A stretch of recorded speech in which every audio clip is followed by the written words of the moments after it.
of the faithfulness through the ages, and you came immediately to my mind, and we talked, and you said I'd love to do that. So I'm thankful that you're here. Is this mic okay to use too? Okay. All right, that'll work. Yeah. What an honor. And thank you, Dino and Caleb, for setting the stage. Great is his faithfulness. We just sent out a letter this last month that said, I just turned 80 years old and we're planning on retiring at the end of this year. And sometimes we look back and say, what have I accomplished? Thank you, Dino, for reminding us it's not about us. It's all about him. And his name is glorified. I thought about numerous stories that I'd love to tell. I'm going to start with one that's as recent as our lunch today. We made the mistake of going to Costco for lunch. Now, on a Saturday afternoon, with everybody in Abbotsford heading to do their shopping, getting into Costco, finding a parking space, and then when you order your meal, finding a table to sit down. Impossible.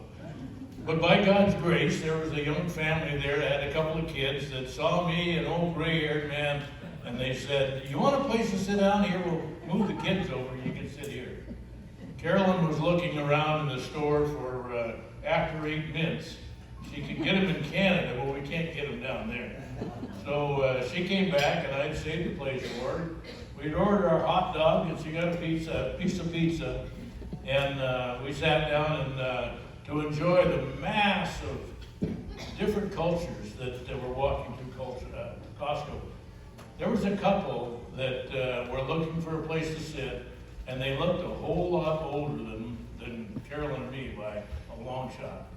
So we offered them a place to sit down, and they looked pretty old and feeble. And we began to share what we were doing up here in Abbotsford, that we were from Washington State. We came up to celebrate 75 years of ministry with North American Indigenous Ministries. And their eyes kind of perked up. First, I just want to introduce to say that when they stopped and they got their meal, they stopped and prayed and thanked God for their meal. That was a pretty good sign that God had something going here. This was not just an incidental connection. So mentioned that we work with North American Indigenous Ministries, and the man who's 95 said, well, we have a couple of adopted First Nations children. One is now a doctor in Saskatchewan, the other one is a prominent ministry somewhere else. And he said, I was a teacher in Alert Bay, BC. And I remember the Willis Shank coming through our villages. Now, how's that for a coincidence? Here we are to celebrate 75 years of God's faithfulness.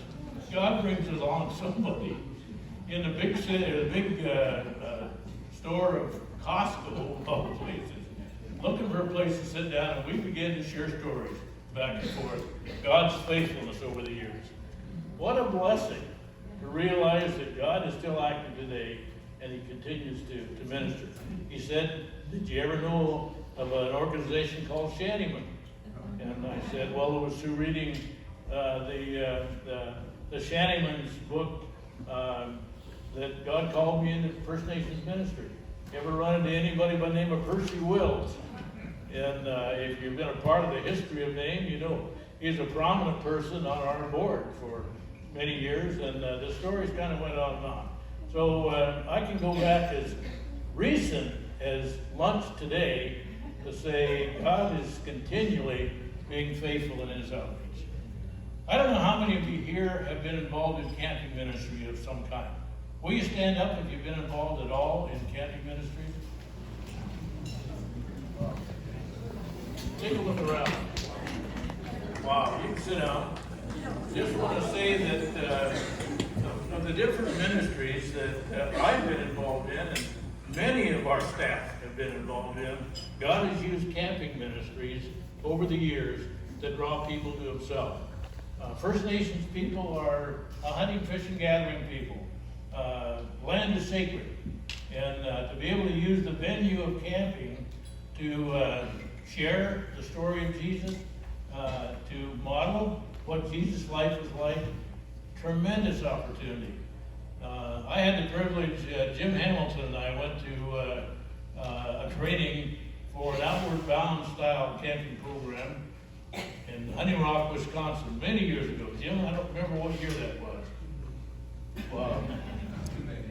All right, too many years ago.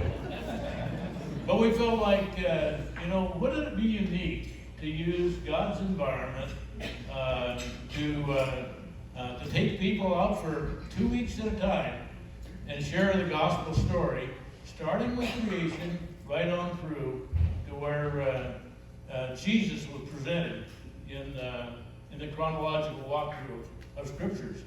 And to be able to walk through difficult experiences together with them and learn God's lessons that He had taught us. Anyway, the first one I want to express is in Saskatchewan. We ran a program in Saskatchewan, and we walked through the walkthrough of Scripture progressively, starting with creation, right on through, a different lesson every day. And I remember the day that the next day we were going to jump off the 25-foot cliff into the lake. And we had a group of pretty hard seasoned campers, most of them from Keniston, a couple of the reserves. Neil, Keniston, where else was it? Yellowfoot. Pardon? Yellowfoot, okay. And these were hardcore, a lot of them traditional people. And I remember Scott Morningstar, we just came to the crucifixion story the night before. Here we were camped on an island. The moon was out full. You never start to have your meal or plan for your final stories until it's pretty dark out. I don't know why the days go that long, but we were sitting around the fire, and Scott was telling the story of Jesus as the soldiers hammered the nails into his hands. And you could hear echo across the lake as he hammered the nails into Jesus' hands.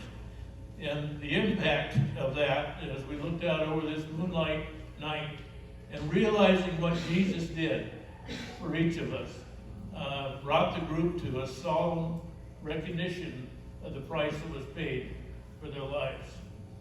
The next day, we went to the cliff. It was just a 25-foot cliff over the river, or the lake. And the idea was we want everybody to stand up on the face of the cliff and decide if they want to jump in. And if they do want to jump in, we'll encourage them, we'll pray with them. But it's an activity in conquering fear. And so many of the people have been bound in fear, whether it's fear from animism, fear from any number of things. And so I remember Derek standing up on the cliff. First, I had a little disposable camera. When I threw it off the cliff, I jumped in and I climbed in the canoe. The idea was I was going to shoot pictures of the first people that came off that cliff in midair. Scott Markloff was wearing a shirt yesterday that had that picture in the back of it. This man in midair off the cliff. Scott got to the face of the cliff and his feet were glued. He could not conquer that fear. It gripped him. And he turned to Mark and he said, "Mark, would you pray for me?" And Mark prayed for him. And all of a sudden, this form of a man came flying, not feet first, head first, plunged off the cliff, headed toward the lake. They were instructed to jump feet first, but he was propelled into midair. And he came to the surface and the tears were rolling off his eyes. He said, "I can't believe the power of God to break that fear of my life and free me to jump into that lake." And he put his faith in Jesus on the face of that cliff. He turned to me and he said, "Can I do it again?" And he went up and did it again. But it sealed the power of God in his life to conquer the fear that had gripped him and held him. Derek lived a troubled life. He just passed away this last year. But he passed away as a believer in Jesus Christ with confidence in him. And just to God be the glory of what he's done. Just amazing story after story that we could tell. The second story I want to tell, and by the way, when I tell a story, it comes from what I remember. So there could be all of you sitting around going through the same experience, and you tell a different story than I told. So understand, I get the freedom to tell it my way. Because it's what I experienced in my own mind. I had the blessed privilege of working alongside Bill Otis for many years. And what an incredible servant of God he was. A brilliant, wise man, certainly beyond his years. He became director of NAIM Ministries when he was how old, Jim? You remember?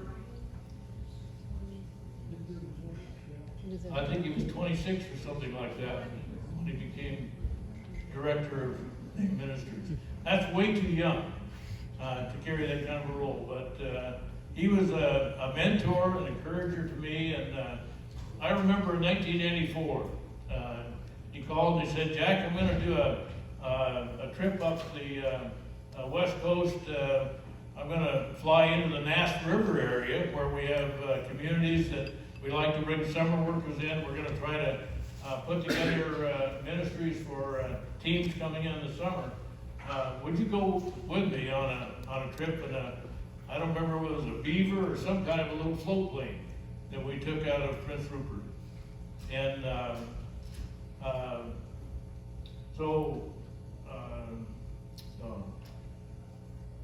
name slipped me all of a sudden. Brian Crumback was also with us on that trip.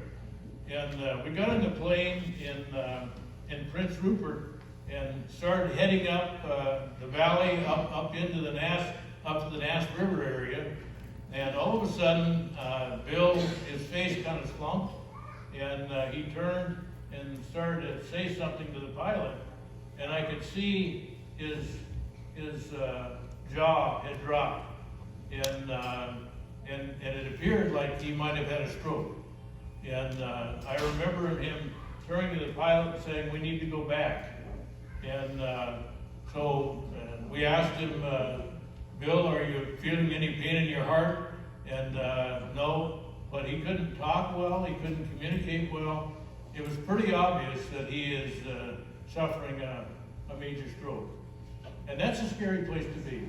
Here, the leader of our organization, the man that had waved the flag and led us for so many years, incapacitated in a small float plane up over the Nass Valley in northern BC. And I remember I turned to Bill and Brian Crumback as well, and we laid our hands on him and prayed for him that God would spare his life in his ministry. One of the scariest things I have ever experienced. And by God's grace, we turned the plane and headed back to Prince Rupert, landed on the dock, and if you can imagine what it's like trying to get an incapacitated person out of the front seat of a float plane into a basket to get to the hospital, it was a time of a lot of prayer. And that first night was so critical between life and death. Of course, at that time, they didn't know whether he had a bleeder or whether it was a blockage that was causing the stroke. All they knew was that it was definitely a stroke. And the prayer went up throughout this organization for Bill's life. They did a medevac flight down to Vancouver, and Bill began the long struggle of trying to recover, of trying to learn to walk all over again. They told him he'd probably never walk again. And if you know Bill, he said, "I'm determined to walk again." And that faith, that determination, God spared his life, and God spared his ministry. Not the same ministry that he had. He was no longer able to carry on the role as the executive director for NAIM. But God enabled him in other areas of ministry. His prayer ministry continued to be vital. His ministry to young people. He would encourage us to pick some young person who's going through high school, heading through the difficult ages of life, and pray them through to victory on the other side. I just thank God for Bill Lotus. I thank God for the grace that he gave Bill when he called him from a very active role as the executive director into a different role. His heart of obedience, I mean, how do you fight it? But he was committed to the very end to following God. Third story, that's number 2. Number 3, I want to take you in another wilderness camp, because I spent 25 years directing Tlahalia Wilderness Trails. We operated the program, actually we ran programs in 5 western provinces, BC, in one stage or another. And our main western location was out of Armstrong, BC. And I don't know, how many of you have worked in wilderness trails programs with me over the years? Look at that number of hands. God gave us a core of godly men and women who gave up the pleasures of life to sleep under a piece of plastic with a little cord. By the way, I'm still camping today. I just bought a motorhome. I've graduated out of that stuff. But God used that program in the lives of so many over the years. I remember one program, and Ron Higginbotham was my partner on that camp. And if you know Ron, you know a man that is a man's man that loves the Lord with all of his heart. He can't stop talking about who Jesus is. We would be hiking up a trail and we'd find somebody coming down the other way. He'd say, "Do you know Jesus?" Just an amazing heart for sharing the love of Jesus. Probably certainly one of the most admired men in my life, for sure. But we had a tough group of kids. They were from Chase, the Stoneham Preserve, and they were a whole group together. If you get the peer pressure all on one side, it's pretty tough for anybody to stand against that peer pressure. And we had a group that was tough and ornery and had no interest in spiritual things. And we prayed and asked God, what is it that can break through that tough exterior? And the course we were running along the river, we were canoeing a section of the river that happened to have a little waterfall.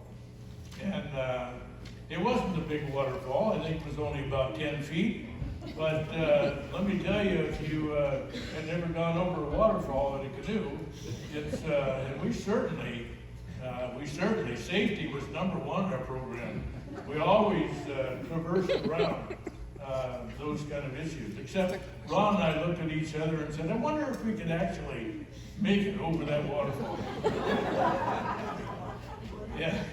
And so we began to strategize and plan and think, and we thought, well, if we didn't wear a life jacket, we would have a better chance of, if we flipped over, of swimming out of the keeper on the backside of the fall. Because with a life jacket on and the water pounding down and you're stuck in the keeper underneath the waterfall, it's hard to get out. And we thought we had a better chance to survive when we took our life jackets off. So, yeah.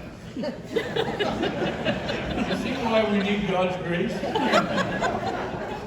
So we took our life jackets off, and I said to Ron, I said, you want to go in the bow or the stern? And Ron said, no, I want to go in the bow. I said, okay, then you get back in the middle of the canoe.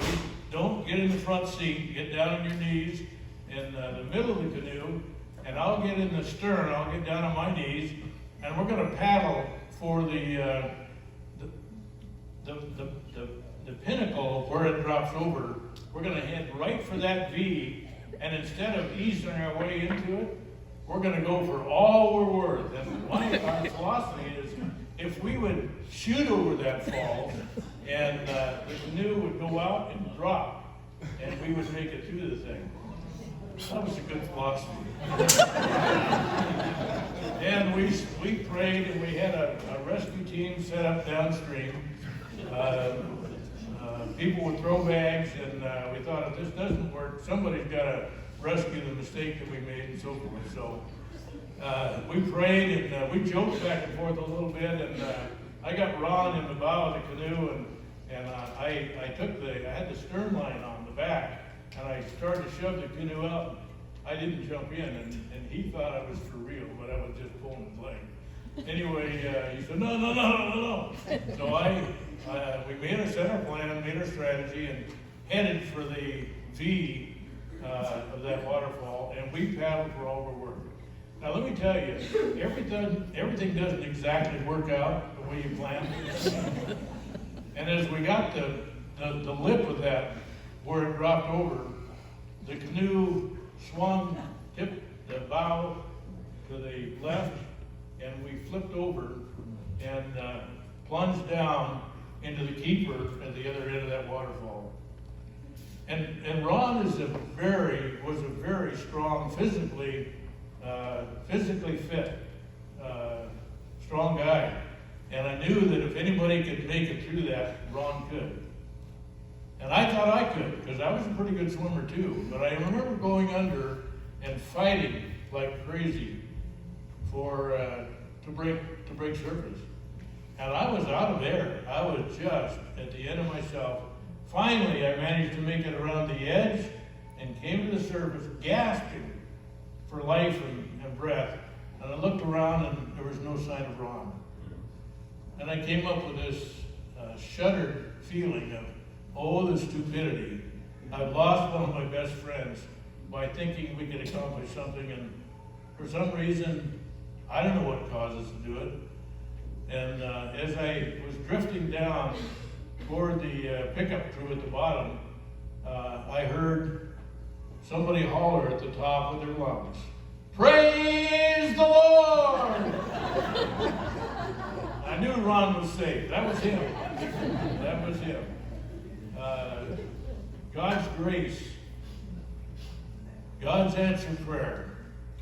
And I'll say this, in spite of our stupidity, and I hope you guys pray for our camping programs more vividly now after hearing this story. Yes, Emily. I do have a postscript. Ron went on, I think, 4 trails camps with Jack, and every summer that he came back, he said, "I will never go on a trip with Jack again." Every year Jack would ask him and he would go. And he said to you, "I hope you never ask me to marry you." Wow, did you hear that? All right. Well, God's grace. God's intervening in situations where He's had to rescue us different times. God uses those kinds of programs. 2 weeks interacting with people in a situation like that, living life with them, experiencing what God has in store, walking through the story of the Bible to where you introduce Jesus at just the right time. They get a chance to spend 24 hours on a solo by themselves. We come around and connect with them at the end of that time and talk to them about what has God spoken to you about in your life. Pray for our camping programs. Pray that God will continue, and they'll be different. I don't think legally we can still run a program like how your Trails was many years ago. Pray that God will help us to innovate, find things that will connect with people, and that His grace will be so obvious, and that He will intervene in a powerful way. Thank you, Ron, for asking me to share some memories, some stories of Yay God stories. I want you to go away praising God that He's still on the throne. Thank you.